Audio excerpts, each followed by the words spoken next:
Claves de la semana. Seguimiento de noticias internacionales elaborado por CESCE.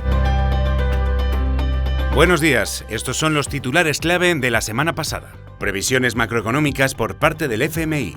Referéndum para abordar la escalada de violencia en Ecuador. Sorprendente crecimiento de China en el primer trimestre. Nuevo paquete de ayuda a Ucrania por parte de Estados Unidos. Israel lanza un ataque contenido a Irán. El FMI mejora las perspectivas económicas del África subsahariana. Cautela europea en cuanto al mercado del gas. Comenzamos este repaso actualizando las previsiones macroeconómicas internacionales.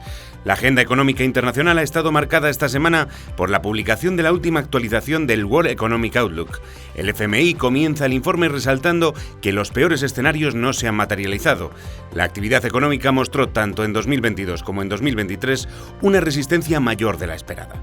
Los pronósticos que vaticinaban una recesión global erraron. Según las previsiones del fondo, la economía mundial creció un 3,2% en 2023. Para este año prevé un comportamiento similar. Ahora bien, el desempeño variará sensiblemente entre los distintos países. Destaca especialmente el crecimiento de Estados Unidos, sustentado en la inversión en infraestructuras, los incentivos para atraer inversión extranjera, el dinamismo del mercado laboral y el buen comportamiento de las exportaciones energéticas.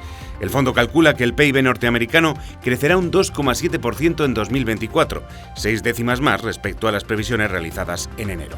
Por el contrario, el ritmo de crecimiento de la zona euro continuará en valores discretos, 0,8%, debido al estancamiento de la economía alemana. Respecto a los países emergentes, prevé una ligera desaceleración hasta el 5,2%, lastrado por las dificultades que está atravesando China. Por su parte, la inflación continuará descendiendo.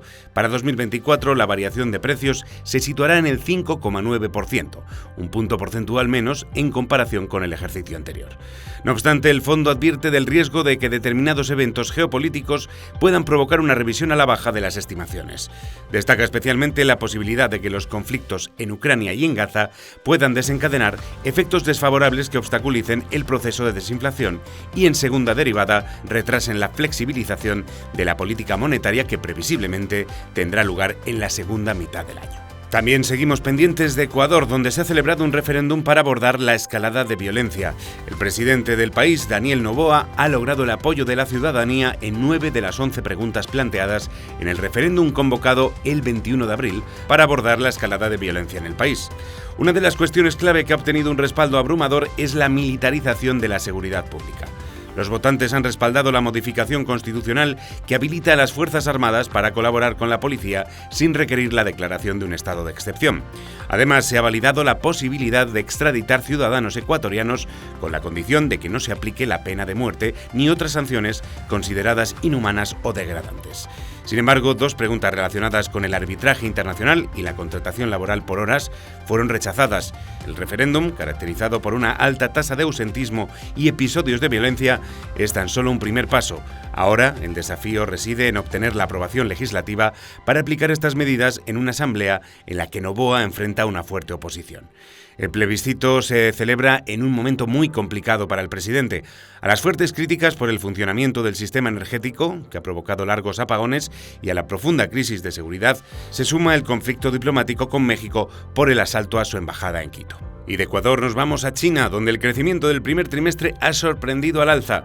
China ha superado las expectativas con un crecimiento del PIB del 5,3% en el primer trimestre.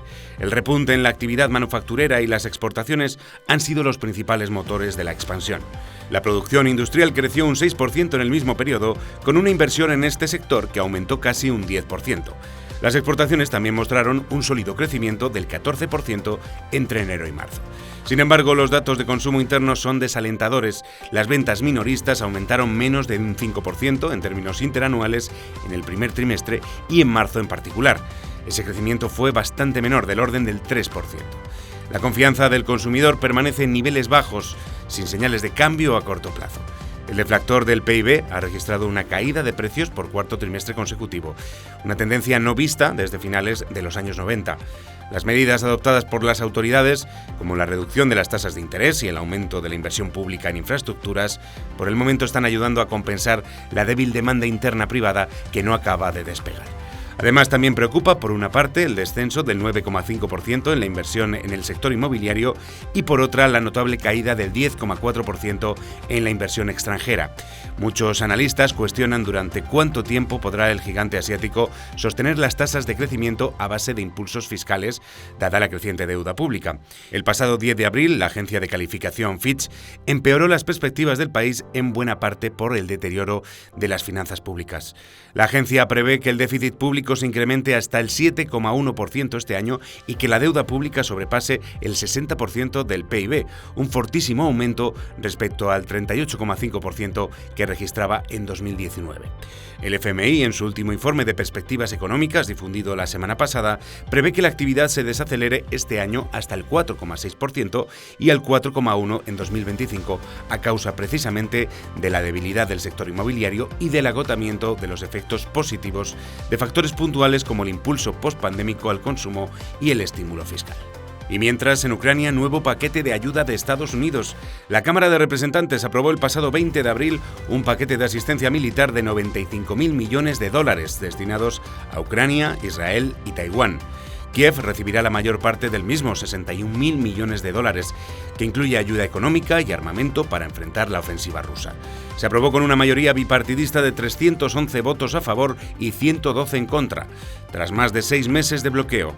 De hecho, para sacar adelante el paquete, el presidente de la Cámara de Representantes, el republicano Mike Johnson, se enfrentó al ala más radical de su partido. Algunos republicanos amenazaron con destituirlo, tal como ocurrió con su predecesor en el cargo, Kevin McCarthy. Trump también dio su bendición tácita, ya que los congresistas incorporaron una de sus propuestas de calificar la ayuda económica al gobierno de Ucrania como préstamo en lugar de subvención. De esta forma, de los 61.000 millones, Kiev tendrá que devolver 10.000, pero también se incluye una cláusula que permite al presidente perdonar esos préstamos a partir de 2026. Además, bajo el proyecto de ley, Estados Unidos puede confiscar y vender activos rusos y entregar el dinero a Ucrania para la reconstrucción, otro de los puntos más conflictivos. Las consecuencias para Ucrania serán casi inmediatas. El Pentágono podría empezar a enviar proyectiles a Ucrania en 2 semanas, pero los sistemas de armamento más grandes tardarán mucho más. La esperanza es que lleguen a tiempo para que Kiev pueda defenderse de la ofensiva rusa a mayor escala, que según la inteligencia militar ucraniana comenzará a partir de junio. También muy pendientes del conflicto en Oriente Medio, nuevo capítulo en la espiral de hostilidades entre Israel e Irán. En la madrugada del 19 de abril, Tel Aviv respondió al ataque efectuado la semana anterior por Teherán con el lanzamiento de varios misiles y aviones no tripulados contra una importante base aérea situada en la provincia de Isfahán. Como es habitual en las operaciones realizadas en el exterior, el gobierno hebreo no ha confirmado ni desmentido su autoría. Según las autoridades persas, los sistemas antiaéreos neutralizaron todas las amenazas. Algunos medios de información han indicado, en cambio, que uno de los sistemas de radares fue severamente dañado. La operación militar ha sido interpretada como una demostración de la capacidad de Israel de alcanzar objetivos en la estratégica provincia de Isfahán, donde se sitúa la central nuclear de Natanz, una de las infraestructuras más importantes del programa de enriquecimiento de uranio que está llevando a cabo Irán. Los medios oficiales persas han optado por rebajar la tensión, minimizando el alcance de la operación militar. Esta reacción hace pensar que la peligrosa dinámica de ataques directos no irá a más, lo que aleja la posibilidad de que se cumplan los peores escenarios. Ahora bien, esto no implica un cese de las hostilidades. Los hostigamientos previsiblemente continuarán en otros territorios, como por ejemplo en Siria, o mediante actores secundarios como las milicias proxys vinculadas a Teherán. Buenas noticias, sin embargo, desde el continente africano. El Fondo Monetario Internacional se ha mostrado optimista con la evolución de la economía de África subsahariana en su último informe regional. Así, después de 4 años que califica como turbulentos, pronostica que el crecimiento económico se acelerará hasta el 3,8% en 2024 y alcanzará el 4% en 2025. A ello suma que los niveles de inflación se han reducido notablemente en la mayoría de los países y las ratios de deuda pública como porcentaje del PIB se han estabilizado.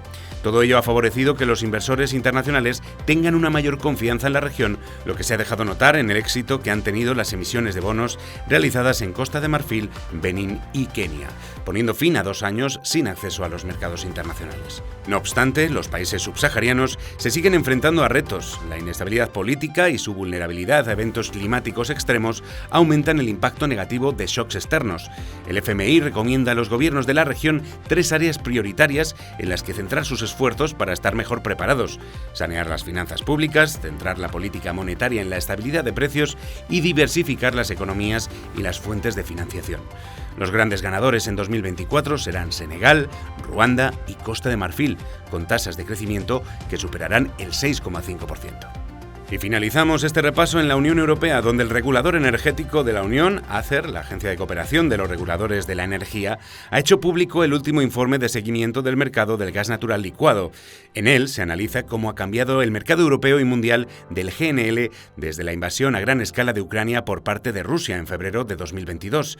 El informe señala que aunque la Unión Europea ha logrado sustituir el gas ruso del gasoducto por importaciones de GNL, aún existen riesgos para su abastecimiento energético.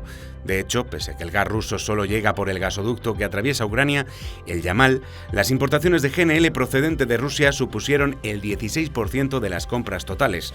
Por ello, la agencia alerta del riesgo de que se prohíban las importaciones de GNL ruso, antes de que se aseguren otras fuentes de suministro. A este contexto se le suma además la inminente expiración del contrato de tránsito del gasoducto del Yamal, que concluye a finales de 2024 y que supone alrededor del 4% del consumo anual europeo. Una reducción de las importaciones de GNL y la paralización del suministro procedente del Yamal podría provocar otra crisis energética como la que atravesó el bloque en 2022, cuando los precios se dispararon por encima de los 300 euros el kilovatio. Y hasta aquí nuestro repaso de noticias internacionales. Recuerda que puedes consultar más desde el apartado de comunicación Claves de la Semana en nuestra web ceste.com. Hasta la semana que viene.